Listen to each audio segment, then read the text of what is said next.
For this post, I want to explain two troubleshooting strategies, one appropriate for complicated mechanical systems and a second appropriate for complex, adaptive, organic, social, and ecological systems. For complicated mechanical systems, our society has developed very sophisticated engineering models for designing, operating, and maintaining systems. For complex organic systems, I think that the best model that's out there is the model developed by the field of medicine to deal with the human body. For complex, again, mechanical systems, the engineering model works for systems that are consciously designed by humans. They may be oil refineries, computers, airliners, all sorts of complicated devices, large and small. Complete plans for those systems are available. They're deterministic systems. They work the same way every time, at least unless they're broken, and then it's just that in a sense the system is functioning differently. It still is deterministic, and that's why you can troubleshoot things so effectively. And if you've got enough money and sufficient political will, you can troubleshoot and repair just about any mechanical system, except maybe ones that you haven't quite managed to successfully invent yet.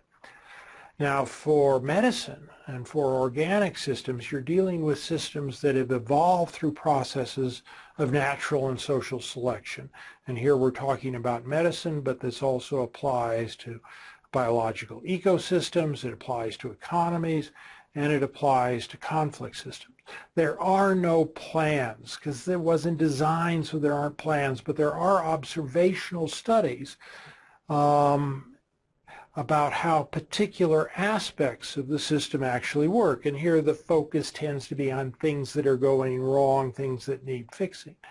And the focus in the medical world is on treating as many injuries and diseases as possible, and then also taking advantages for opportunities to improve health. This is what athletic training is all about.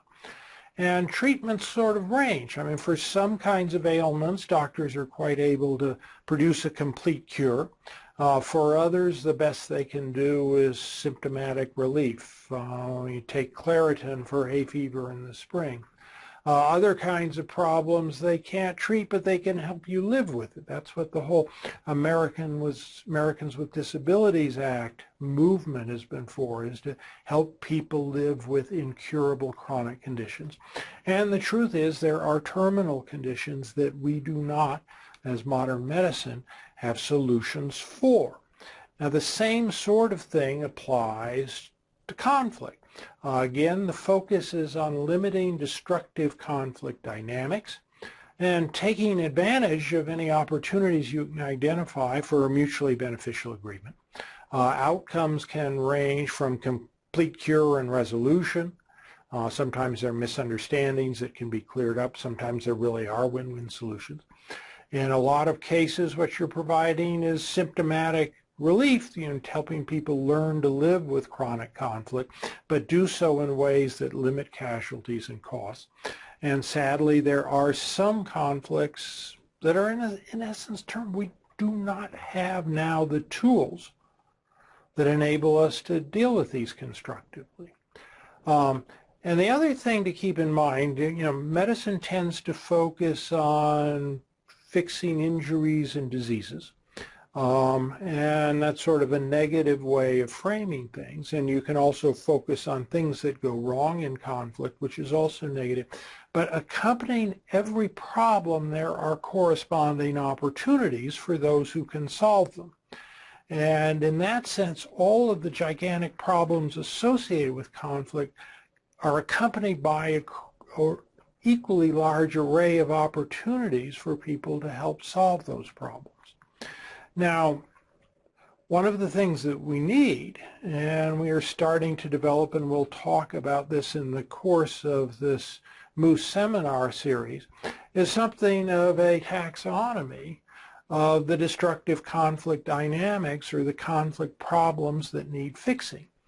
And the first step, and some of the easiest problems to fix, are ones that might be called traps.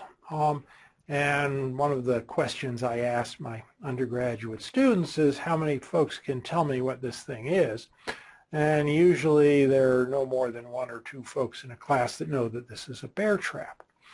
And the thing about traps is that if you see them and know what they do and how they can hurt you, they're generally pretty easy to walk around.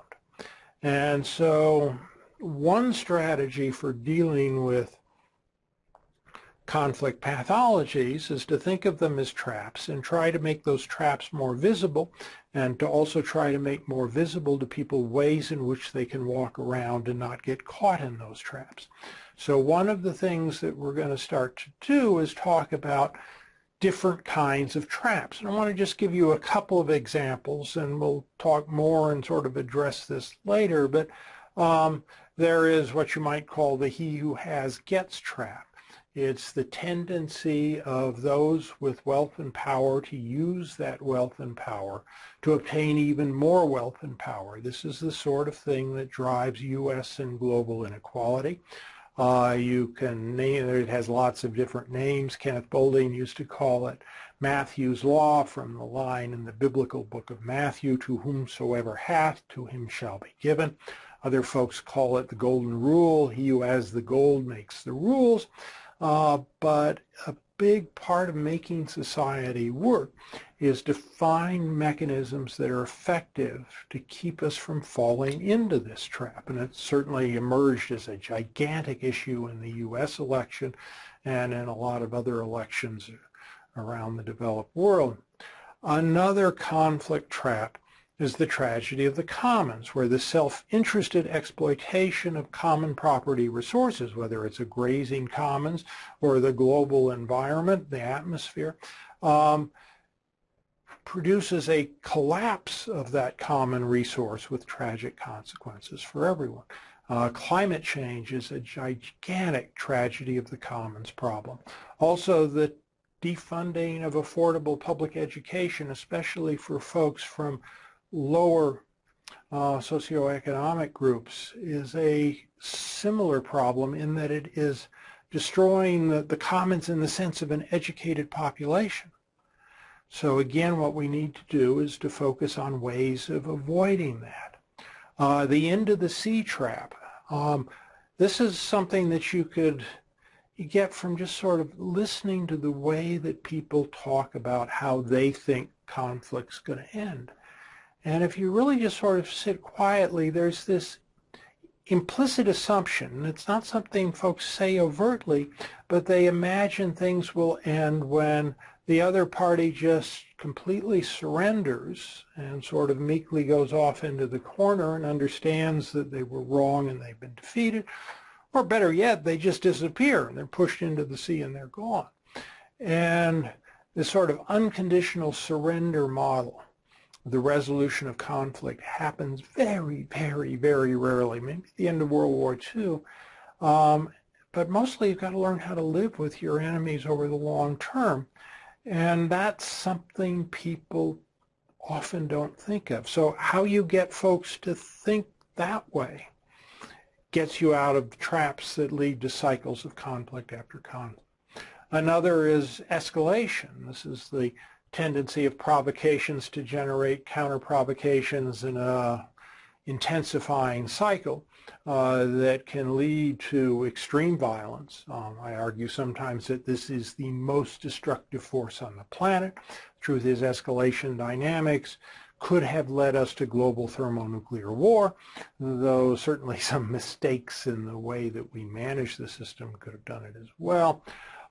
There's also positional or hard bargaining, where you just are so focused on winning and having your position prevail that you don't explore opportunities for mutually beneficial agreements.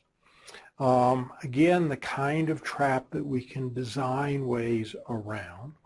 And there are lots more of these things. We did a project with the Underwood Foundation and Tom Farrell where we started to build a systematic taxonomy of all the concepts embedded in the peace-building field, taken quite broadly.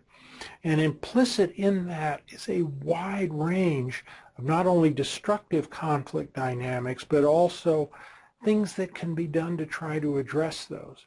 And ultimately, we need a system that can, through process of specialization, find folks to do all the things that need doing in all of the instances in which they need doing.